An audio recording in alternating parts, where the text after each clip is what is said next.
प्रिय विद्यार्थियों, सुप्रभातम। मैं डॉक्टर इंदिरा गुप्ता, सह आचार्य संस्कृत। विद्यार्थियों, अभिज्ञान शाकुंतलम इस श्रृंखला के पूर्व भाग में हमने अभिज्ञान शाकुंतलम के रचयिता महाकवि कालिदास के व्यक्तित्व और कृतित्व को जाना और समझा, और हमने यह भी जाना कि अभिज्ञान शाकुंतलम नाटक 7 अंकों का नाटक है। आज हम इस नाटक के प्रथम अंक का अध्ययन प्रारंभ करेंगे। या षष्टिः षष्ठुराद्या वहति विधिहुतं या हवीर्या च होत्री ये द्वे कालम विदितः श्रुति विषय गुणा या स्थिता व्याप्य विश्वं याम आहुः सर्वबीज प्रकृतिरिति यया प्राणिनः प्राणवन्तः प्रत्यक्षाभिप्रपन्नस्तनुभिरवतु वस्ताभिरष्टाभिरीशः। महाकवि कालिदास द्वारा प्रस्तुत श्लोक में अपने इष्ट देव भगवान शिव की अष्टमूर्तियों का उल्लेख किया गया है। महाकवि कालिदास ने संस्कृत कवि परंपरा के अनुसार अपनी रचना के आरंभ में यह श्लोक मंगलाचरण के रूप में प्रस्तुत किया है। कार्य आरंभ से पूर्व मंगलाचरण का विधान भारतीय संस्कृति की एक पवित्र परंपरा है। अग्नि पुराण तथा अन्य ग्रंथों में ग्रंथादौ ग्रंथ मध्ये ग्रंथांते च मंगलम आचरणीयम यह उल्लेख किया गया है। पुराणों में भगवान शिव को अष्टमूर्ति कहा गया है। यहाँ उन्हें जल रूप, अग्नि रूप, यजमान रूप, सूर्य रूप, चंद्र रूप, आकाश रूप, पृथ्वी रूप तथा वायु रूप अष्टमूर्तियों से युक्त बताया गया है। भगवान शिव के ये अष्ट स्वरूप प्रत्यक्ष दिखलाई देते हैं और इन अष्ट रूपों से कवि ने नाटक के दर्शकों की, पाठकों, अभिनय करने वाले ये नटादिकों की रक्षा करने की प्रार्थना की है। या षष्टिः षष्ठुराद्या जो संसार को रचने वाले विधाता की प्रथम रचना है, जैसे जलमयी मूर्ति, वहते विधिहुतम या हवि जो शास्त्र विधि के अनुसार हवन की गई सामग्रियों को देवताओं के पास ले जाती है, ऐसी अग्निरूपा मूर्ति, या च होत्री और जो हवन करने वाले यजमान की मूर्ति, ये यजमान स्वरूपा। ये द्वे कालम विदित है जो 2 कालों का विधान करने वाली है, रात्रि और दिन, मतलब सूर्य तथा चंद्रमयी मूर्ति। श्रुति विषय गुणा या स्थिता व्याप्य विश्वम जो श्रवणेन्द्रियों के विषय शब्द गुण की आश्रयभूता जो संसार को व्याप्त करके अवस्थित है, ऐसी आकाश रूपी मूर्ति। याम आहु सर्व बीज प्रकृति रीति जिसको सभी बीजों का कारण कहते हैं, ऐसी पृथ्वी रूपी मूर्ति। यया प्राणिनः प्राणवंत है और जिससे या जिसके द्वारा जगत के सभी प्राणी प्राणवान कहलाते हैं, ऐसी वायु रूपा मूर्ति या वायु स्वरूप वाली। प्रत्यक्षाभि प्रपन्न स्तनुभि अवतु वस्ताभि अष्टाभि ऋषः है। ऐसे ये प्रत्यक्षाभि प्रत्यक्ष दृश्यमान, अष्टाभि तनुभिः 8 मूर्तियों के द्वारा प्रपन्न है, उनसे युक्त ईश है सर्वशक्तिमान जो भगवान शिव हैं, आप सबकी रक्षा करें। इस प्रकार की मंगल कामना इस मंगलाचरण में की गई है। संस्कृत काव्याचार्यों ने नाटक के मंगलाचरणात्मक श्लोक को नांदी भी कहा है और इसलिए इसे भी हम नांदी कहते हैं। देवतागण जिससे प्रसन्न होते हैं वह नांदी है। नाटक की निर्विघ्न परिसमाप्ति के लिए सर्वप्रथम जो स्तुति की जाती है वह नांदी कही जाती है। साहित्य दर्पणकार ने कहा है, आशीर्वचन संयुक्ता स्तुति यस्मात् प्रयुज्यते देवद्विज नृपादीनाम तस्मात् नांदी इति संहिता। नांदी में देव, द्विज, नृप आदि की आशीर्वादात्मक स्तुति की जाती है। आचार्य भरत मुनि ने नाट्य शास्त्र में आशीर्वाद और नमस्कार युक्त श्लोक को नांदी कहा है। उन्होंने नाट्यशास्त्र के प्रथम अध्याय में कहा है, पूर्वं कृता मया नांदी आशीर्वचन संयुक्ता अष्टांग पद संयुक्ता प्रशस्ता वेद सम्मता। सूत्रधार है, पठेन नांदी मध्यमम स्वरमाश्रितः नांदी पदै द्वादशभिः अष्टाभिः वा अपि अलंकृता। इस प्रकार से इन लक्षणों से ज्ञात होता है कि नांदी में देव द्विज नृपादि की आशीर्वचन युक्त स्तुति होनी चाहिए और उससे काव्यार्थ की सूक्ष्म सूचना भी दी जानी चाहिए। नांदी आशीर्वादात्मक अथवा नमस्कारात्मक हो और उसे सूत्रधार मध्यम स्वर से नाटक के प्रारंभ में पढ़े। नांदी में 8, 10 या 12 पदों का समावेश हो और उसमें मंगल शब्दों का प्रयोग होना चाहिए और ये सभी लक्षण इस नांदी में या इस मंगलाचरण में हमें दिखाई देते हैं। विविध वर्णों की आवृत्ति से संयुक्त या विविध वर्णों की आवृत्ति से अनुप्रास अलंकार कहलाता है और यहाँ पर हम देखेंगे कि हवीर्या च होत्री या षष्ठी षष्ठो आद्या व्याप्य विश्वम प्राणिनः प्राणवन्तः प्रत्यक्षाभि प्रपन्न, यहाँ सभी जगह वर्णों की आवृत्ति हमें दिखाई देती है, तो यहाँ पर अनुप्रास अलंकार है। साथ ही स्त्रग्धरा छंद का लक्षण है मृभ्नैर्याणां त्रयेण त्रिमुनि यति युता स्त्रग्धरा कीर्तितेयम्। और इस श्लोक में भी जो हम देखेंगे तो मगण, रगण, भगण, नगण और 3 यगण, इस क्रम से 21 वर्ण हैं और 7-7 वर्णों पर यति है, अतः यहाँ पर स्त्रग्धरा छंद है।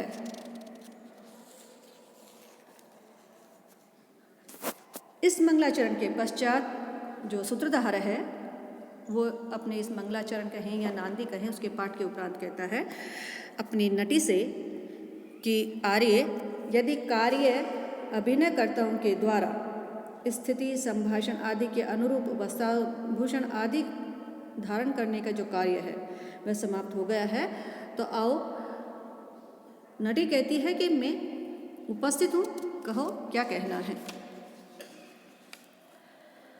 सूत्रधार कहता है कि यहाँ सभी बड़े बड़े विद्वान जो कि विशिष्ट हैं उपस्थित हैं और इसलिए आज हमें कालिदास द्वारा रचित अभिज्ञान शाकुंतलम नामक नाटक है उसको उपस्थित करना चाहिए, इनके समक्ष उसका अभिनय किया जाना चाहिए। इसलिए जितने भी पात्र हैं उनकी वेशभूषा आदि की न्यूनता न रहे, इस दृष्टि से ध्यान दिया जाना चाहिए। और उसका कारण वह कहता है कि क्योंकि मैं ये इसलिए कह रहा हूँ कि अपरितोषाद विशुद्धोषाम न साधु मन्ये प्रयोग विज्ञानम बलवदपि शिक्षितानाम आत्मनि अप्रत्ययम चेत है, कि जब तक विद्वानों को पूर्ण संतोष न हो जाए तब तक मैं अपने नाटकाभिनय के विशिष्ट ज्ञान को सब तरह से उत्कृष्ट नहीं मानता, क्योंकि बलवदपि शिक्षितानाम आत्मनि अप्रत्ययम चेत है, क्योंकि भली भांति निपुणता प्राप्त भी विद्वानों का मन अपने विषय में अविश्वासी ही रहता है। साथ में वह अपनी नटी से कहता है कि हमें इनका मनोरंजन करना चाहिए, अतः कानों को आनंदित करने के अतिरिक्त और कौन सी अन्य बात हो सकती है जिससे इन सबको आनंद की प्राप्ति हो। अतः ऐसा कीजिए कि जो ग्रीष्म ऋतु चल रही है उसके अनुकूल कोई गीति सुनाइए। सुभग सलिला अवगाह पाटल संसर्गे सुरभि वनवाताः प्रच्छाय सुलभ निद्राः द्विषाः परिणाम रमणीयाः।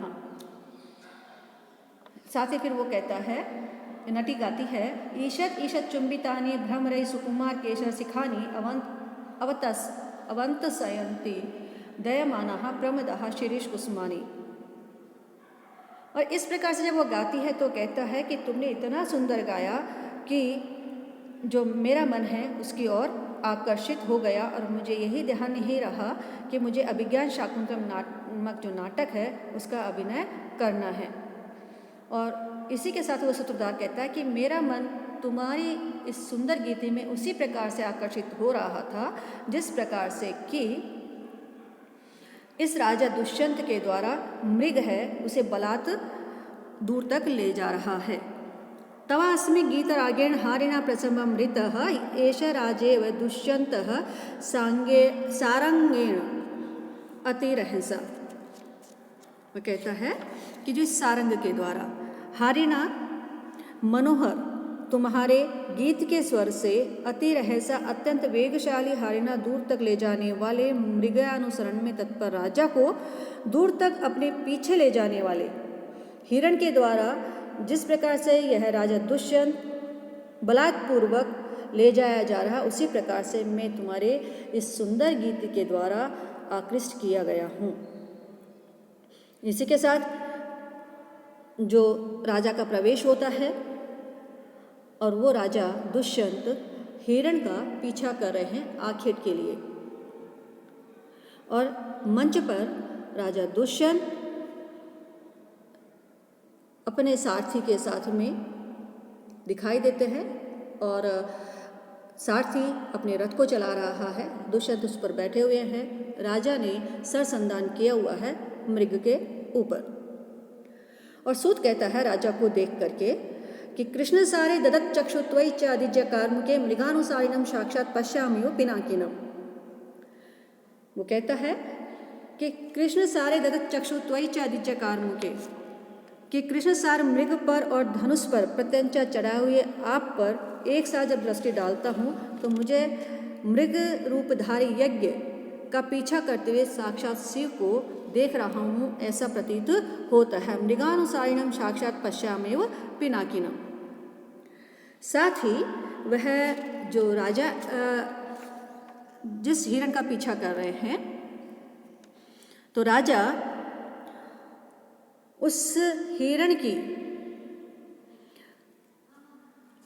जो चेष्टा है, उस हिरण की चेष्टाओं का वर्णन करते हुए कहते हैं राजा दुष्यंत अपने सारथी से, जो सूत है उसका नाम है और सारथी है, तो उस भागते हुए हिरण की चेष्टाओं का वर्णन करते हुए कहते हैं कि भय के कारण यह हिरण ऐसी ऊंची ऊंची चौकड़ियां भर रहा है जिससे यह धरती पर कम और आकाश में अत्यधिक भाग रहा है, और इसका ये भागना अनेक क्रियाओं से बहुत अधिक मनोहर लग रहा है।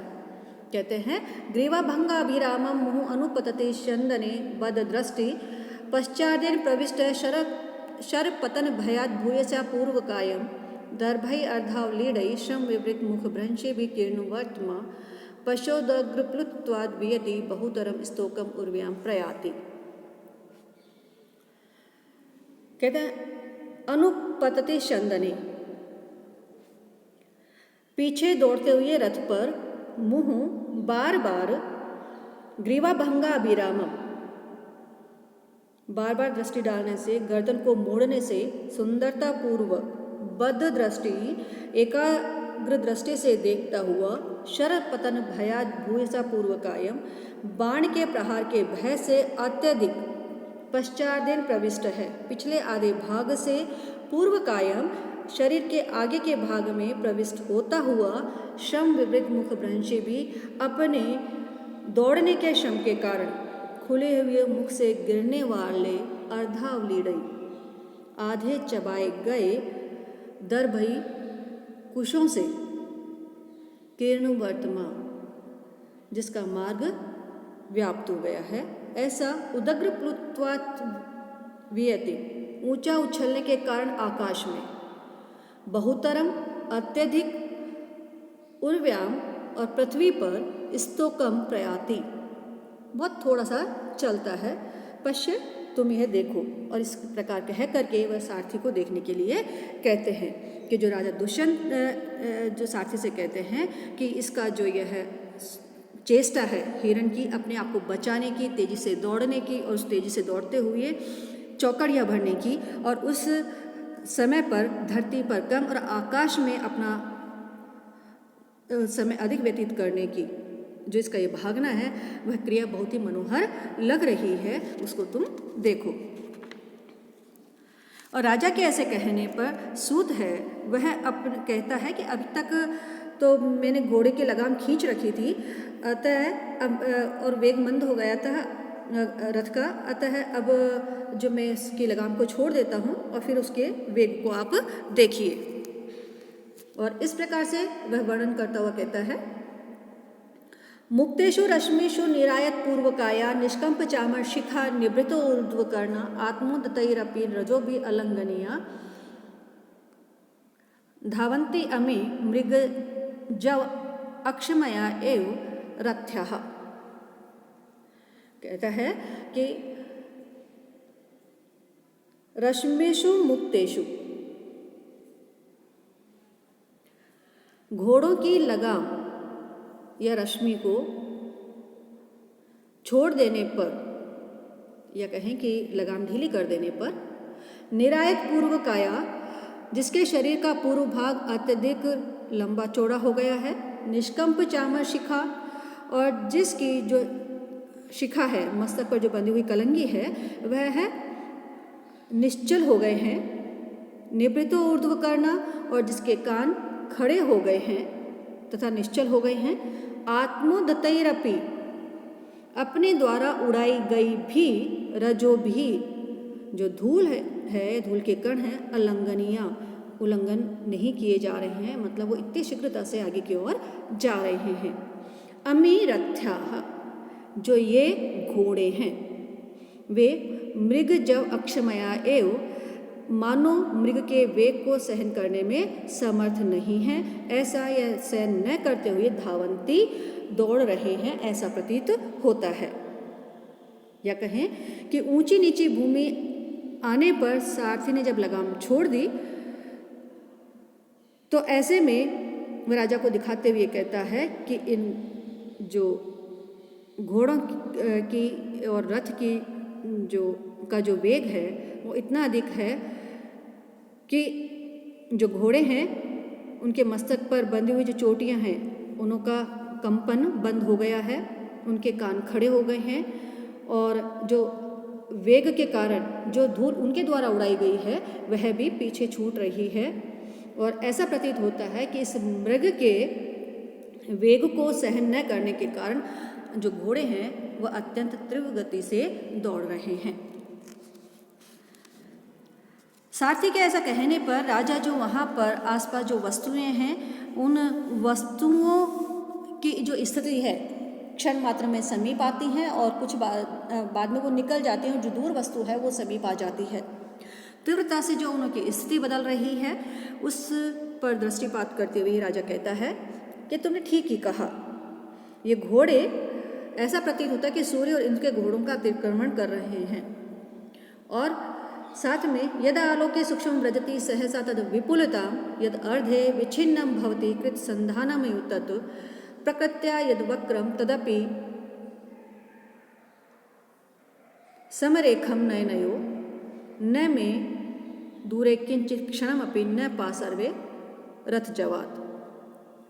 वो कहता है कि रथ जवात, रथ के वेग से या उसके कारण, यत जो वस्तु आलोके देखने में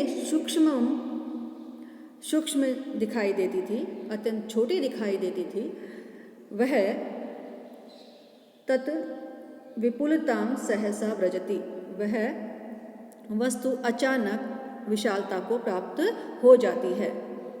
यद अर्धे विच्छिन्नम भवति, जो बीच में से कटी हुई सी या टूटी हुई सी प्रतीत होती थी, वह तत् कृत संधानम एव, वह जोड़ दी गई सी या अव्यवस्थित हुई सी प्रतीत होती है। प्रकृत्या यद वक्रम, जो वास्तव में या स्वभाव से ही टेढ़ी होती है, तद अपि समरेखम नयनयो, वह भी वस्तु नेत्रों के लिए समान रेखा जैसी प्रतीत होती है। न मैं दूरे किंचित क्षणम अपि, क्षण भर भी कोई वस्तु न तो मुझसे दूर होती है न पाशर्वे, और न ही समीप होती है, क्योंकि जो दूर होती है वो नज़दीक आ जाती है, जो नज़दीक है वह दूर क्षण मात्र में चली जाती है रथ के वेग के कारण। इस प्रकार से राजा जो है सारथी से अपने रथ के वेग का वर्णन करता है, और साथ ही उसके समय जो वस्तुओं की जो स्थिति है उसका वर्णन करता है। और ऐसे में जो सूत है या सारथी है वह जैसे ही राजा उस हिरण पर संधान करता है, बाण चढ़ाता है और बाण को छोड़ने का प्रयास करता है, सारथी कहता है कि रथ के वेग के कारण तुम्हें जल्दी से पता नहीं चला, आप अपने बाण के पहुंचने के मार्ग के में बीच में आए हुए इस मृग के मध्य में जो तपस्वी हैं, मतलब आपके बाण और इस मृग के मध्य में जो तपस्वी हैं, वो तपस्वी आकर के मध्य में खड़े हो गए हैं, अतः अपने बाण को रोक लो। और राजा घबराहट से अपने बाण को रोक लेता है।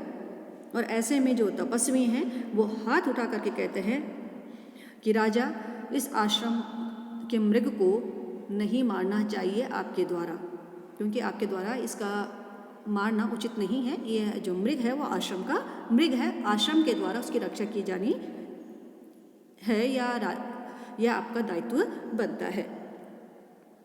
तत् साधु कृतम संधानम प्रतिसह सायकम आत्रतृणाय व शस्त्रम न प्रहर्तुम अनागसी। और साथ ही वो ये भी कहते हैं कि जो आपका जो शस्त्र है धनुष, आप उसको धनुष पर जो बाण चढ़ा हुआ है उसको आप उतार लीजिए, क्योंकि जो आपका शस्त्र है बाण वह पीड़ित जनों की रक्षा के लिए है, निरपराध जीवों पर प्रहार करने के लिए नहीं है, अतः आपके लिए उचित नहीं होगा। और इस प्रकार कह करके जो वैखानस हैं वो आगे की ओर चले जाते हैं। आगे के श्लोकों का अध्ययन करेंगे हम अगले भाग में। धन्यवाद।